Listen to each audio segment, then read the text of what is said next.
हमारे चैनल में आपका बहुत बहुत स्वागत है। सभी को मेरा नमस्कार। पूर्णिमा तिथि का हिंदू धर्म में विशेष महत्व है। इसे धनदायक और संतानदायक व्रत माना गया है। जो लोग पूरे विधि विधान से पूर्णिमा का व्रत करते हैं और पूर्णिमा के दिन चंद्रमा को अर्घ्य देते हैं, उन पर भगवान विष्णु और माता लक्ष्मी की विशेष कृपा होती है। आइए व्रत कथा शुरू करते हैं। द्वापर युग में एक समय की बात है कि यशोदा जी ने कृष्ण से कहा, हे कृष्ण, तुम सारे संसार के उत्पन्नकर्ता, पोषण तथा उनके संहार करता हो। आज कोई ऐसा व्रत मुझसे कहो जिसके करने से मृतलोक में स्त्रियों को विधवा होने का भय न रहे तथा यह व्रत सभी मनुष्यों की मनोकामना पूर्ण करने वाला हो। श्री कृष्ण कहने लगे, हे माता, तुमने अति सुंदर प्रश्न किया है। मैं तुमसे ऐसे ही व्रत का सुविस्तार करता हूँ। सौभाग्य की प्राप्ति के लिए स्त्रियों को 32 पूर्णिमा का व्रत करना चाहिए। इस व्रत को करने से स्त्रियों को सौभाग्य संपत्ति मिलती है। यह व्रत अचल सौभाग्य देने वाला है और भगवान शंकर के व्रत मनुष्य मात्र की भक्ति बढ़ाने वाला है। यशोदा जी कहने लगीं, हे कृष्ण, सर्वप्रथम इस व्रत को मृतलोक में किसने किया, इसके विषय विस्तार पूर्वक मुझसे कहो। तभी कृष्ण जी कहती हैं कि इस भूमंडल पर एक अत्यंत प्रसिद्ध राजा चंद्रहास से पालित अनेक प्रकार के रत्नों से परिपूर्ण कतिका नामक की एक नगरी थी। वहाँ धानेश्वर नामक एक ब्राह्मण था और इसकी स्त्री अति सुशील रूपवती थी। दोनों ही उस नगरी में बड़े प्रेम से रहते थे। घर में धन धान्य आदि की कोई कमी नहीं थी। उनको एक बड़ा दुख था, उनके कोई संतान नहीं थी, जिस वजह से वह दुखी रहते थे। एक दिन बड़ा तपस्वी योगी उस नगरी में आया। वह योगी बाकी सभी घरों से भिक्षा मांगकर भोजन किया करता था, लेकिन उस ब्राह्मण के घर से भिक्षा नहीं मांगा करता था। एक दिन योगी गंगा किनारे भिक्षा मांगकर प्रेम पूर्वक खा रहा था कि धानेश्वर ने योगी को यह सब करते देख लिया। सब कार्य किसी प्रकार से देख लिया। अपनी भिक्षा अनादर से दुखी होकर धानेश्वर योगी से बोले, सभी घरों से भिक्षा लेते हो, परंतु मेरे घर की भिक्षा कभी नहीं लेते। इसका क्या कारण है? योगी कहने लगे, आपके धर्म हमें इस बात की आज्ञा नहीं देता, क्योंकि आप अभी गृहस्थ जीवन में एक सुख से वंचित हैं। आपके घर संतान होने पर आपके घर से भी भिक्षा स्वीकार कर लूँगा। उन्होंने कहा कि जिसे संतान नहीं है उसके घर में मैं भिक्षा लेने से मेरे भी पतित हो जाने का भय है। धानेश्वर यह बात सुनकर बहुत दुखी हुआ और हाथ जोड़कर योगी के पैरों पर गिर पड़ा। तब दुखी मन से कहने लगा कि आप मुझे संतान प्राप्ति का उपाय बताइए। आप सर्वज्ञ हैं, मुझ पर अवश्य ही यह कृपा कीजिए। धन की मेरे घर में कोई कमी नहीं है, लेकिन मैं संतान न होने के कारण अत्यंत दुखी हूँ। आप मेरे इस दुख का हरण कीजिए।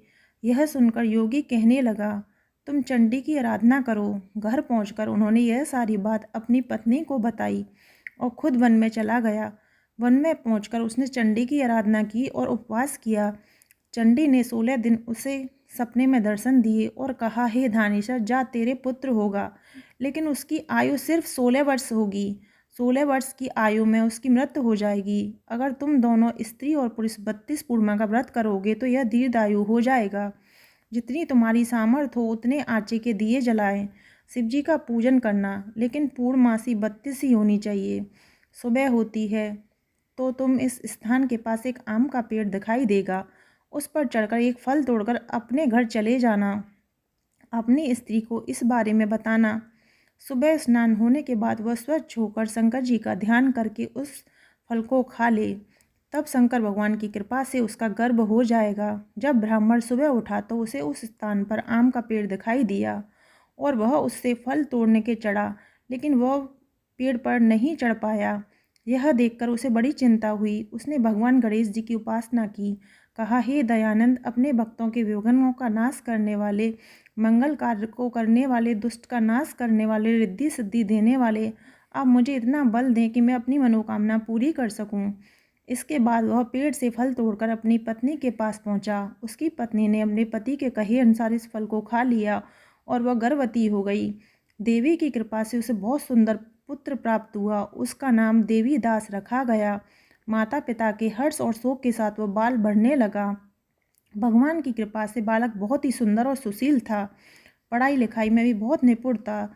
दुर्गा जी की कथा अनुसार उसकी माता से 32 पूर्णमासी व्रत रखा।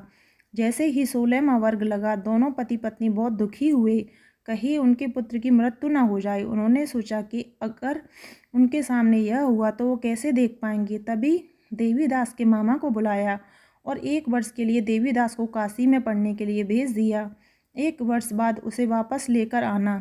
देवीदास अपने माता के साथ घोड़े पर सवार होकर, उसके मामा को यह बात पता नहीं थी। दोनों पति पत्नी 32 पूर्णमासी व्रत को पूरा किया। दूसरी तरफ मामा भांजा दोनों रात गुजारने के लिए एक गांव में रुके। उस दिन गांव में ब्राह्मण की कन्या का विवाह होने वाला था। जिस धर्मशाला में वह बारात बाकी रुके हुए थे, उसी धर्मशाला में देवीदास और उसका मामा ठहर गया। उधर कन्या को तेल आदि चढ़ने के बाद जब लग्न का समय आया तो वर की तबीयत खराब हो गई। वर के पिता ने अपने परिवार वालों से विचार विमर्श करके कहा कि हे देवीदास, तुम मेरे पुत्र जैसे हो, मैं इसके साथ लगन कर दूं, बाद में बाकी सारे काम मेरे बेटे के साथ पूरे हो जाएंगे। ऐसा कहने के बाद वर के पिता देवीदास को मांगने के लिए उसके मामा के पास गए। उन्हें सारी बात बताई। मामा ने कहा, कन्यादान में जो कुछ भी मिलेगा वो हमें दे देना। वर के पिता ने बात स्वीकार कर ली। इसके बाद देवीदास का विवाह कन्या के साथ संपन्न हुआ।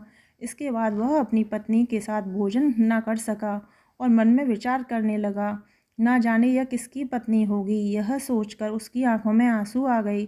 तब वधू ने कहा कि क्या बात है, आप उदास क्यों हैं। तब उसने सारी बात अपनी पत्नी को बता दी। तब कन्या कहने लगी, यह ब्रह्माविद है, आप मेरे ही पति हैं, अब मैं आपकी पत्नी ही रहूँगी, किसी अन्य की कभी नहीं। तब देवीदास ने कहा, ऐसा मत करिए, क्योंकि मेरी आयु बहुत कम है, मेरे बाद आपका क्या होगा। उसकी पत्नी नहीं मानी, बोली, स्वामी आप भोजन कीजिए। दोनों रात में सोने चले गए। सुबह देवीदास ने पत्नी को 4 नगों से जड़ी एक अंगूठी दी और एक रुमाल दिया और बोला, हे प्रिय, इसे लो, संकेत समझकर चित हो जाओ। मेरे मरण और जीवन के लिए एक पुष्प वाटिका बना लो, उसमें सुगंधि वाली एक नव मालिका लगा लो, उसको प्रतिदिन जल से सींचा करो और आनंद के साथ खेलो कूदो। जिस दिन मेरा प्राण अंत होगा, उस दिन यह फूल सूख जाएंगे। जब यह फिर से हरे भरे हो जाएं तो जान लेना मैं जीवित हूँ। यह समझाकर वह वहाँ से चला गया। इसके बाद जब वर और बाकी बाराती मंडप में आए तो कन्या ने उसे देखकर कहा कि यह मेरा पति नहीं है, मेरे पति वही हैं जिनके साथ रात विवाद हुआ है, इसके साथ वह विवाह नहीं हुआ। अगर यह वही है तो यह बताएं कि मैं इसके क्या कर दिया कि कन्यादान के समय के आभूषण मिल जाएं। कन्या की ये सारी बातें सुनकर कहने लगे कि यह सब नहीं जानता। इसके बाद सारी बारात अपमानित होकर लौट गई। भगवान कृष्ण बोले, हे माता, इस प्रकार देवीदास काशी चला गया। कुछ समय जब बीत गया तो सर्प उसे डसने के लिए वहां आया, लेकिन वह उसे काट नहीं पाया, क्योंकि उसकी माता ने 32 पूर्णिमा का व्रत कर लिए थे। इसके बाद खुद काल वहां पहुंचा। भगवान की कृपा से तभी वहां माता पार्वती, भगवान गणेश आ गए। देवीदास को मूर्छित दशा में देखकर माता पार्वती ने भगवान शिव से प्रार्थना की, महाराज, इस बालक की माता ने 32 पूर्णिमा का व्रत कर लिया है, आप इसको प्राण दे दो। भगवान शिव ने माता पार्वती के कहने पर उसको प्राण दे दिए। उधर उसकी पत्नी उसकी काल की प्रतीक्षा कर रही थी। उसकी पत्नी ने जाकर देखा कि पुष्प और पत्र दोनों ही नहीं है, तो वह बहुत आश्चर्य हुआ। जब उसने देखा कि पुष्प वाटिका फिर से हरी हो गई है, वह समझ गई कि उसका पति जिंदा है। इसके बाद वह बहुत प्रसन्न होकर अपने पिता से कहने लगी, मेरे पति जीवित हैं, उनको ढूंढिए। जब 16 वर्ष व्यतीत हो गया तब देवीदास भी अपने मामा के साथ काशी चला आया। इधर उसकी पत्नी परिवार वाले उसे ढूंढने के लिए जा ही रहे थे। उन्होंने देखा कि देवीदास उसका मामा उधर ही आ रहे हैं।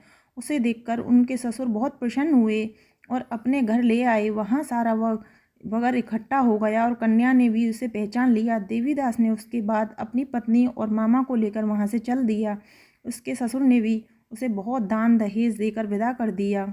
उसके माता पिता को लोगों ने खबर दी कि तुम्हारा पुत्र देवीदास अपनी पत्नी के साथ और मामा के साथ आ रहा है।